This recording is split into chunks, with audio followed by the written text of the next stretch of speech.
Hey everybody, welcome back to the NC State Insider Podcast. I'm your host and lead beat writer Tucker Sennett, joining you here tonight to discuss number 9 NC State women's basketball losing to number 18 USC in the Ally Tipoff event in Charlotte. I'm just getting back to Raleigh after that game.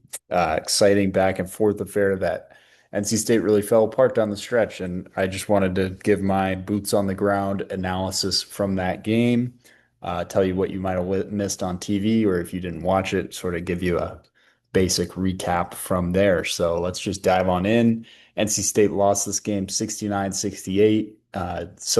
California, USC, is without Juju Watkins for this season, one of the best players in the country. She tore her ACL in that NCAA tournament last year. So they are without her, but they did a really nice job rebuilding in the portal, added some serious freshman talent in Jazzy Davidson, who, it wasn't a perfect night for her. She started the game 1 of 10 from the field, but she scored 13 points in a row for USC in the third quarter.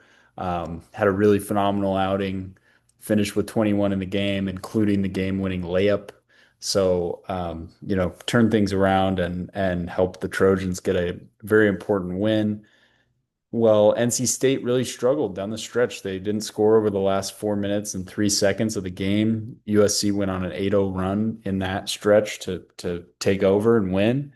Zam Jones missed a pair of key free throws that would have made it a 3-point game instead of a 1-point game. And then USC comes down and gets a layup to take the lead. Um, Zoe Brooks had a number of really bad turnovers down the stretch. She had six in the game, and all six of them came in the fourth quarter. So really, really bad from her in that area.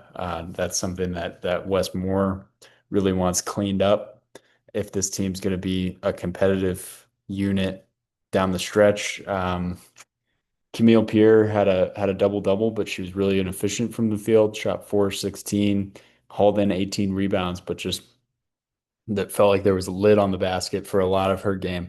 And NC State out rebounded USC throughout the entire game. They had 54 rebounds to USC's 40, but they just couldn't capitalize. They only scored 8 second chance points while USC scored 15. So USC was able to take way more advantage of the extra opportunities while NC State struggled. And the guard play was able to match NC State in a big way. London Jones, the UCLA transfer, came over from the Bruins cross town and looked like a brand new player in this game for the Trojans. She scored 19 points, and while Zoe Brooks kind of carried the scoring load with 24, she didn't get much help from the other guards. Got 8 points from Zam Jones, who dealt with foul trouble in most of the game. Devin Quigley came off the bench and gave a quick 9, but didn't get much run in the second half. I think Wes Moore is probably going to tinker a little bit with his rotations in the coming weeks because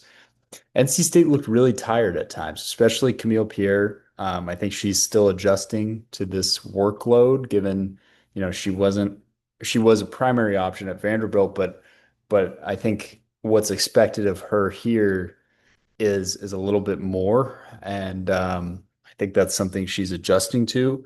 I think based off Wes Moore's post game, I expect Tilda Trieger to get more touches. I think they're going to try to kind of make her a more important piece of this offense moving forward. She had 8 points and 11 rebounds in the game, and she's really efficient when she gets the ball in the paint, but they just kind of go away from her for long periods of the game.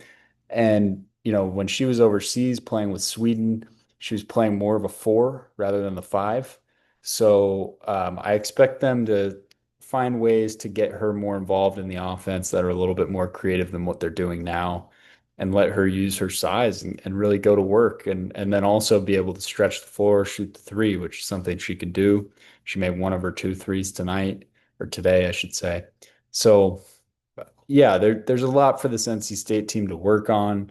That fourth quarter was certainly telling after they opened the quarter with an 11-point lead and then didn't score in the last 4 minutes. So that's a concern. This team lost a lot of production from a year ago, a lot of veteran production. something that Moore wanted to replace with a player like Pierre, and then hopefully Zoe Brooks took that next step, which she certainly looks like she has. She was 10 of 20 from the field today, 24 points, as I said, but and a strong 11 rebounds and 6 assists, but the turnovers were kind of what cost this team the game. And she was really frustrated with that, really frustrated with herself, and obviously disappointed in the result. But in terms of what this means for the Wolfpack moving forward, losing in top 25 game, they're the only team in the country that played two top 25 games in the first week of the season. They beat Tennessee earlier in the week in Greensboro on a neutral floor and then lost this game by one. So they shouldn't drop too much in the AP poll.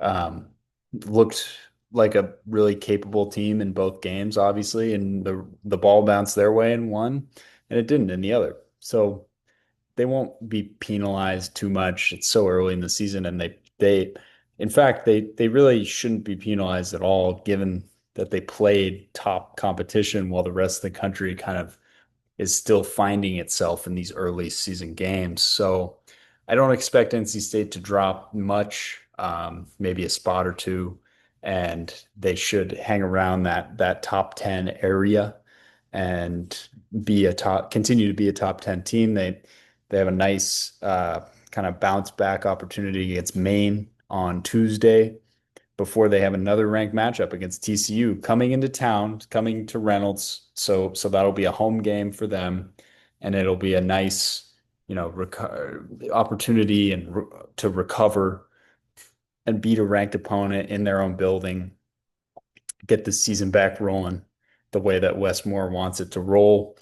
USC, I think, is going to be a lot better than I think people expected without Juju. Lindsey Gottlieb did a really nice job, as I said, and Jazzy Davidson looked like one of the best freshmen in the country, and that's going to go a long way for them. And maybe when Watkins is able to come back next season, if she stays, that could be a really really talented duo. And it's hard to say whether NC State would have been in this game if Juju had played, given how talented she is, but they certainly were the better team for a lot of the game, and I think that's what's so disappointing about this loss. They led for 25 minutes basically, and just collapsed at the end. The assist numbers are continue to be a little bit concerning.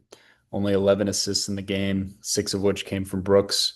So, when she's able to distribute, she's pretty good, but there seems to be some trust that's still developing, some chemistry that's still developing that I think will take some time. So we'll see how they recover from this on Tuesday. I'll be there covering that game. Another big week of games for both men's and women's basketball. Men just with the one game on Wednesday, women with as I said, Maine on Tuesday, and then another big game later in the week. So I will be busy covering hoops for you and keep you all in the loop as NC State continues its march through the collegiate basketball season as that sport gets underway.